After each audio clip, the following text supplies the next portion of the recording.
Hi Sagittarius, Sun, Moon and Rising. Welcome to Ethernal Realms and welcome to your eclipse reading. So we have two eclipses in the month of October. One is on the 14th or the 15th of the month. It is a new moon solar eclipse in the sign of Libra. That's where the south node is as well. And it falls in your 11th house of networking, acquaintances, hopes, dreams, aspirations, as well as friendships. And the second eclipse we have here is the 28th or the 29th of the month. It is a full moon lunar eclipse in the sign of Taurus that falls in your 6th house of day-to-day work, routines, lifestyle, your health, diet as well. So let's get into it and see what each of these means for you, what is coming through with each of them. We have the vow coming up as the first one, and it makes sense. We have two hands coming in here, which is signifying the relationship factor. Libra symbolizes relationships that we maintain in our lives, but also the communication within those connections, right? In order to sustain any type of relationship, we need to have openness, communication, the understanding, or at least the desire to understand one another's perspectives, and that's what's coming up here. There can be a promise you're making to yourself about, okay, this is what I'm going to do, and I have decided I'm not going to compromise on my dreams anymore. Or it can be that, all right, I've decided that this is what I'm doing. I need to find a partner or a support system in order to help me get to that point so that when I'm ready, I am, straight on that path. So making some type of promise either to someone else or to yourself, that can be the case here. There can be some friends of yours who are also going through a little bit of this vow situation. They could be making promises to themselves, or they are getting into a relationship with someone for the first time, or this is the first serious connection they're enjoying. And you can feel quite happy for them. You might be sharing some blessings and wishes as well. Once again, we'll get into the specifics with the tarot. And the second eclipse here is bringing you the nectar. This is about the rewards and blessings that are coming in with your effort and time. It has a little bit of the divinity, ideology behind it. It is sort of, this was meant for you, but it cannot come at the wrong time or through the wrong people or circumstances, because then you can't enjoy it as blissfully as the nectar would want you to enjoy. Okay, so there can be surprise blessings, or it can be just, unexpected opportunities or something you never thought about. And now that you see it, you're like, yeah, this could lead me to somewhere. I didn't think I would enjoy it, but now that I'm trying it out, it is quite fun. It can even be the very simple, such as you've been working out for a while and this is the time that you're reaching your goals. And just if you're starting something new around this time, then you're likely to see a lot of physical manifestations around the 4th month, starting from this eclipse date. And by the time we hit the 6-month mark, it'll have completed this particular chapter. You will see some ripple effects of these eclipses between the 4th and the 6th month. So, okay, let's get into the tarot now. Let's talk for Sagittarians, please. What's this first eclipse bringing for them? The solar eclipse in Libra, please. What is that bringing in?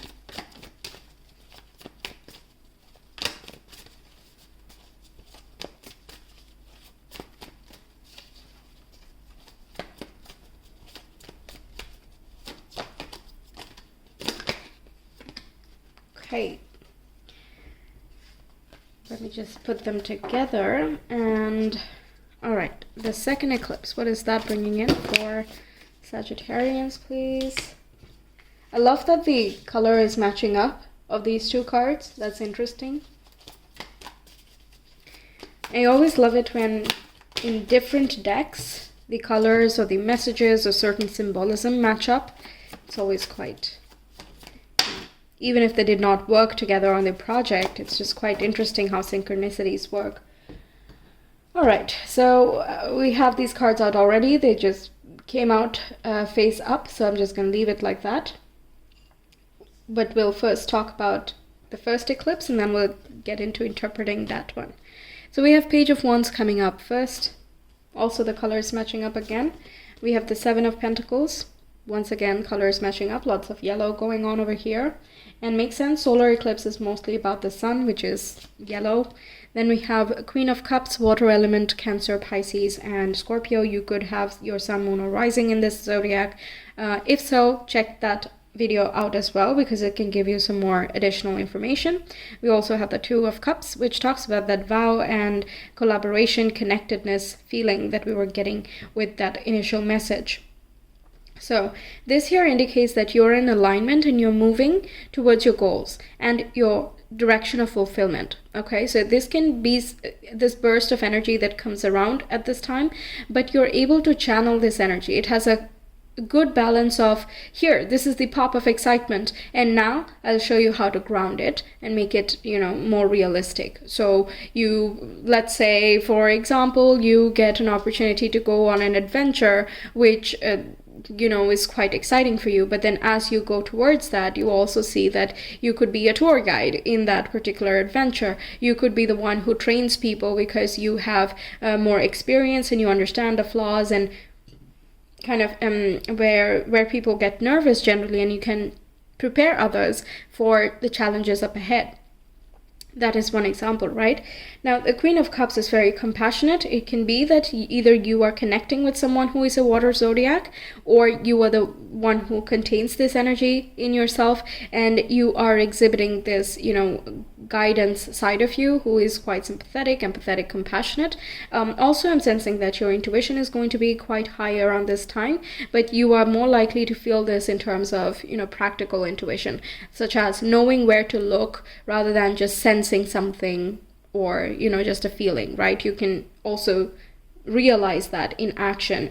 For example, instead of taking the first left, you take the first right, and you don't know why you do that, but then it just takes you to some place which you did not expect, but is quite exciting. This can also indicate that you are having a deep conversation with a partner of yours who's also a friend of yours. Okay, that happens, right? You can be involved with someone romantically, but you're also close friends with them. So this can be an intimate conversation you're having, perhaps a little bit realistic in topic as well, but what you discover through this conversation is quite exciting. And this goes for newer connections as well. If you're dating someone, then you might have a wonderful conversation or a good intimate time with them, and it just helps you feel comfortable in that space. And the same goes for the other side.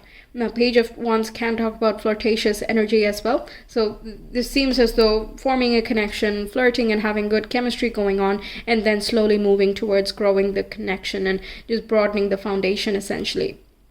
In terms of finances as well, it seems as though things are moving quite well. There is something being established here. There can be some exciting new partnerships or projects that come your way. Something creative coming out here as well. Perhaps you want to incorporate a little bit more creativity, spark, and fun into your life. This would be a time that you get either that spark to do so, to carry out that wish of yours, or it can be that the opportunity just comes towards you and it so happens that you're in the right place at the right time to take advantage of it. Eclipses do have that fateful energy to them. We are not necessarily expecting certain things to pop up, but then they do, or the way that things turn out may be unexpected, but regardless, they're always shifting us towards our soul's highest mission and purpose. Okay, now the next one, we have the nectar, right?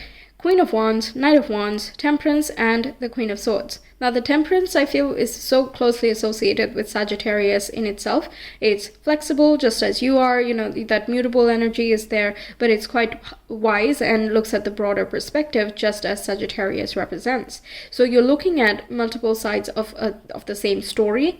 You might be looking at your emotions, but you're also looking at what excites you, what you're passionate about, and what drives you, motivates you. What are your bigger goals in life, and how can you move towards them? The Queen of Swords gives you that, objectivity to make the right choices in this very moment and not get too overexcited and just, overshoot yourself and not be able to keep up. So I like that balanced perspective. And Temperance as well talks about balance and moderation. So I don't think you're overextending yourself to the point where you later may burn out. Okay, you're channeling that energy, that fire energy that you have in a very sustainable manner. The Knight of Wands, Queen of Wands, both of them are fire energy, Leo, Sagittarius, and Aries. That's what this represents. You may have multiple fire energy in your chart, or you are connecting with someone who has this in their chart as well.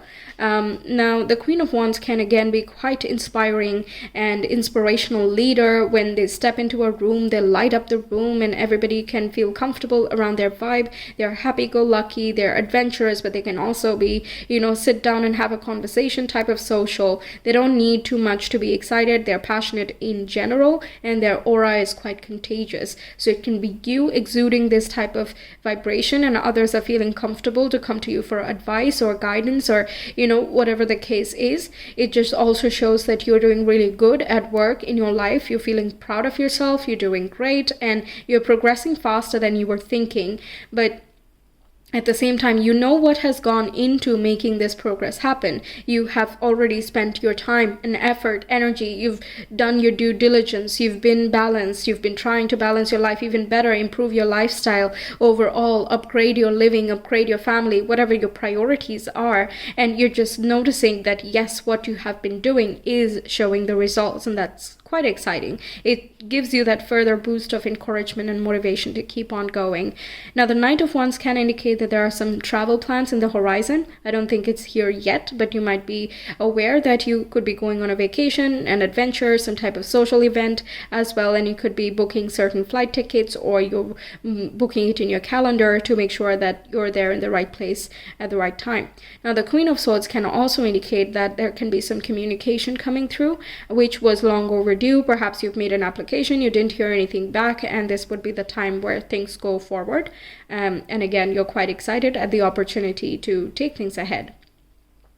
I'm not seeing a lot of emotional things going on here, so I don't think you're affected in that regard. It's the first eclipse is a little bit more emotional because of these cups energies here, but that is quickly turning into steam and fuel for you in the second eclipse. And both of the eclipses are spaced 2 weeks apart, so I think that's plenty of time to really understand where you are in life, where do you want to be headed, and how can you get there, and also put that into action 2 weeks later. The second one I think is more dynamic. It's also falling in your 6th house, right? So it's about what you can do right now, right here, which is a small little measurable step. But if you keep on doing this consistently, you can reach to a point of, security. Also, if you have financial goals in that way, or finding greater, stability in your life, be it in your business or in your workplace or just your relationships and lifestyle in general, I think you're finding a good balance where you're meditating or, relaxing, you're having your downtime, but you're also getting out there, exercising, meeting people, etc., which is more external. Okay. So let's see what else we get for you. By the way, Mercury is quite intimately involved with both of these events, and I talk a lot more about that in the eclipse videos, in the astrology videos, but it just indicates that the mind is going to be stimulated. There can be communication, information, teaching, learning, traveling as well that go on with these eclipses there. So watch out for that conscious mind. You are likely to have many thoughts, and those are going to kind of turn you into a specific direction. Okay, so if you don't already, maybe keeping a diary for this time, or just writing some notes in your phone somewhere, that can be helpful as well to track that, oh yes, I had initially thought of this idea, but I didn't follow through with it, but now I have this opportunity, so I'm just going to go ahead and follow up on that idea or something. Okay, so let's talk a little bit more about this eclipse. What else can we find out for Sagittarius, please? First house, Mars and Capricorn. Yeah, so there is diligence, perseverance, and hard working. Mars is exalted in the sign of Capricorn. So, as long as Mars is given a purpose and a direction, it's able to keep on going. This is what I was getting, that you have the energy, but you're also able to channel it really well. And Sagittarians, by default, I'm not saying all of you are like this, right? But if I talk more textbooky, right? Sagittarians in general are mutable signs, and they're a fire sign. So they're not really known for, sticking to one thing and keeping on going. They have varied interests, and they don't think that, it's one answer or nothing else. They think that the one answer can be found through various sources, and that negating different elements of knowledge or awareness is just going to be a very limiting situation. So that regardless of whether you're spiritual or not, you're always likely to, look for multiple people who are doing similar things, or multiple ways of conducting yourself or getting better at your job or your life and so on.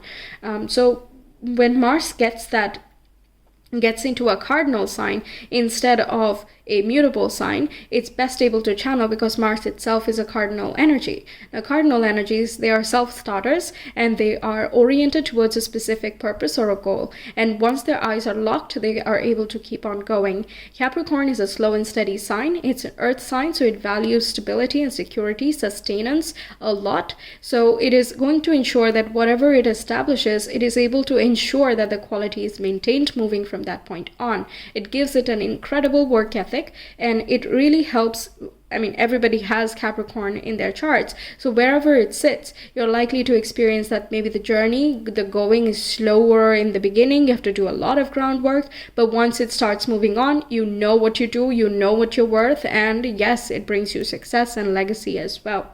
So with that being in the first house, it shows that you're quite disciplined at this time. You're making promises that you know you can keep because you have proven it to yourself. You have shown and demonstrated certain qualities within you for a relationship, for a work connection, whatever it is, right? You have prepared for it. You know what you're worth, and that's what's coming through. You are allowed to express it, and you are showcasing your talents in some way.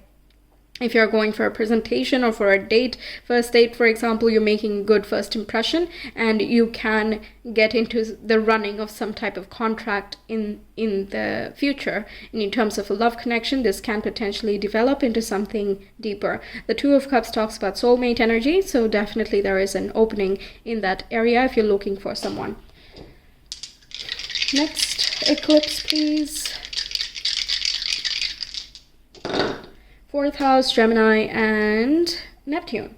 Okay, so Gemini is falling in your 7th house if I look at your chart, but over here we're looking at the 4th house. It can be that if you are in a long-term connection already, you might be thinking about making your partner meet your family members and have them have a conversation, or this can be about discussing ideals connected with how do you see yourself in a family unit, what type of dynamics do you have, and just the belief systems and aspirations of what do you envision for yourself. These could be certain discussions you're having. And apart from that, this can also talk about certain contracts coming to fruition or certain conversations you're having with someone that gives you this hope and excitement for down the line. Makes you a little bit imaginative and fantastical as well. That's possible. Now, if you're involved in some creative projects, this can be where the imagination is heightened, but this is where you put that into action. Neptune is also connected with intuition. So it's more of the practical intuition like I was talking about earlier, and you're using that as the base for the second eclipse to propel yourself into the outside world, or you're trying to externalize what you already know on the inside. So if you know that you're a confident, charismatic person, then you want to exude that actively and consciously at this time. So I think you're feeling very powerful and very in control of yourself, and you know exactly what you're magnetizing towards you. You know what you're pushing for, you know your energy and vibe, and it's just coming towards you in this time here. Okay, now there can be shifting of homes, or you're looking for different homes, perhaps not immediately, but you might be looking into it and seeing what is required down the line. Maybe there are certain plans over there, or it can be, connecting with family members. Perhaps there's a new addition and you're excited about that, and you might be thinking of visiting home. If you live far off, you might have to plan a little bit ahead, but nevertheless, you're quite excited by the prospects. So that's what I have for you, Sagittarians. Thank you so much for being here. I hope the reading helps you out. Let me know your thoughts. I will see you some other time. Until then, take care. Bye.